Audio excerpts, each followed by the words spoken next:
Une dernière question, si je peux, Monsieur Oui, le bien sûr, Président. Madame Hérodienne, allez-y, je vous en Merci prie. beaucoup. Trouvez-vous normal que l'étude socio-économique qui calcule la balance avantages-inconvénients du projet ne tienne pas compte de la dégradation de l'itinéraire existant avec l'ajout d'une dizaine de ronds-points sur la route publique existante avec la confiscation de 10 km de déviation publique qui obligerait à repasser par les villages et à perdre une quinzaine de minutes pour les Tarnais qui ne pourraient pas payer cette autoroute. Ceci va s'accompagner d'augmentation de la pollution et des accidents dans ces villages, revenant 20 ans en arrière pour ces faits-là. Je ne sais pas quoi vous dire de plus que ce que j'ai dit tout à l'heure sur mes critiques des études socio-économiques en général.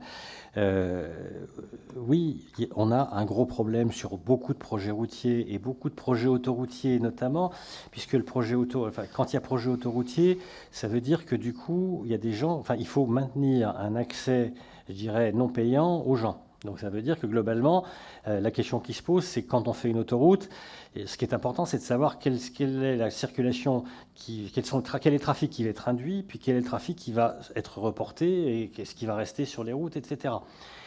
Et la question, mais je crois me souvenir que la question justement de réaménagement de l'existant, je crois me souvenir qu'il avait été quand même traité dans l'étude d'impact initiale, très honnêtement. En particulier, effectivement, il y avait des questions, la question des giratoires, la question des choses comme ça avait été effectivement. Donc en fait, je comprends que votre question, elle revient malgré tout à la question d'une étude de trafic sérieuse pour pouvoir effectivement, d'abord savoir quels sont les trafics générés par la nouvelle infrastructure, quelles sont les émissions de CO2 en conséquence, et puis quels sont les impacts indirects sur le bruit, sur la qualité de l'air, etc. Donc, mais là, c'est plus le problème de la cohérence d'ensemble de l'étude de trafic, qui devrait être... On n'a pas vu beaucoup d'études socio-économiques bien meilleures que parfois, en clair, non, je vais dire les choses autrement. Quand l'étude d'impact est mauvaise, l'étude de trafic est mauvaise. Mais quand l'étude d'impact est bonne, c'est pas garanti que l'étude de trafic soit bonne.